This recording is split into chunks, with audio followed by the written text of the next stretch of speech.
It was a challenge to try and capture something as iconic as Alcatraz. You know about this. This is arguably the most famous prison in the world, and now you're in it. Just the space, the physicality of it, because it's quite claustrophobic. When modern-day prisons are designed, they really consider not intimidating people or making the spaces, as least stressful as possible. Well, Alcatraz didn't suffer from those restrictions. They did the research, they went out, studied Alcatraz, not just from books or internet. They were actually there to feel the environment, so it really sets a mood that gets you a little spooked. Well, we kind of started with the base layout of Alcatraz. The entire island we ended up roughing out in kind of a white box form, and then figuring out what play spaces we wanted to use out of that, what would be the most interesting areas to play in, and the connections between spaces, and spaces that the public doesn't necessarily get to go into. We really did a lot of pushing to really enhance that psychological horror aspect that we're really looking for, and this is a really good opportunity to really tell something special.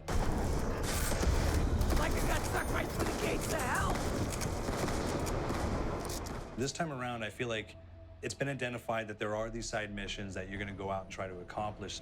Al and the rest of the groups put together this escape plan, but the point is to get the parts and assemble this plane so they can get off the island. We did something new for the first time. We have actually contextual music that goes off. So that's a first for zombies. And it's all based around this horror thriller aspect.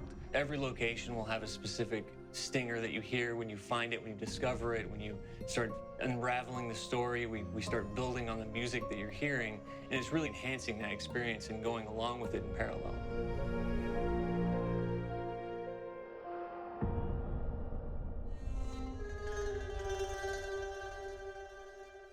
Because we wanted to embrace this kind of horror thriller element, we wanted character actors, guys who could really embody someone and then convey emotion. So that's why we went for guys like Ray Liotta, getting in that kind of guy, we wanted that frantic nature. So he plays a character called Billy Handsome, who's this kind of psychopath who would be employed by the mob to kill people in interesting ways.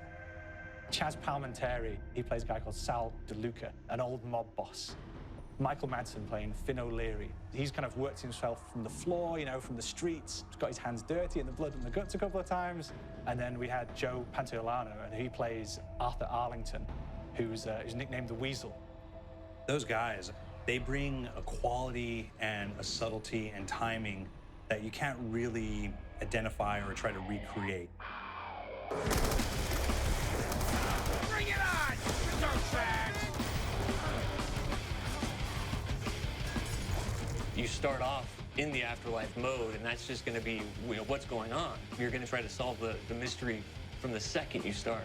Afterlife, to me, brings a new element, like a new puzzle element. It forces me to think a little bit more or look for the clues or kind of think of zombies on a slightly deeper level.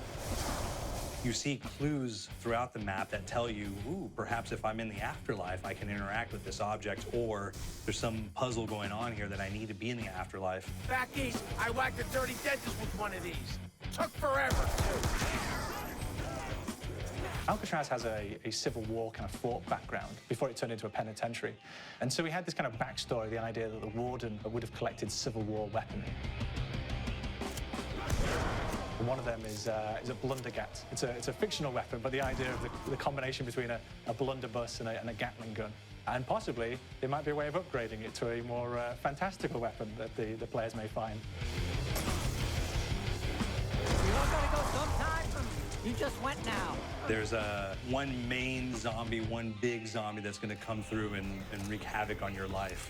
He'll lock down the perk machine, he'll close down the box, so you have to pay to get that open again, so you don't want him to interfere with your process. Now's a good time to pick a fight.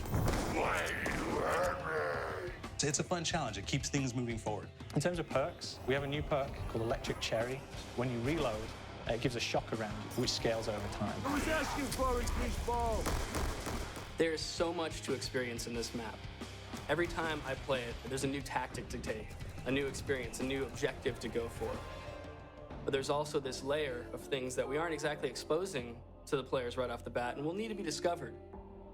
Don't let me go. Is it the calling we hear?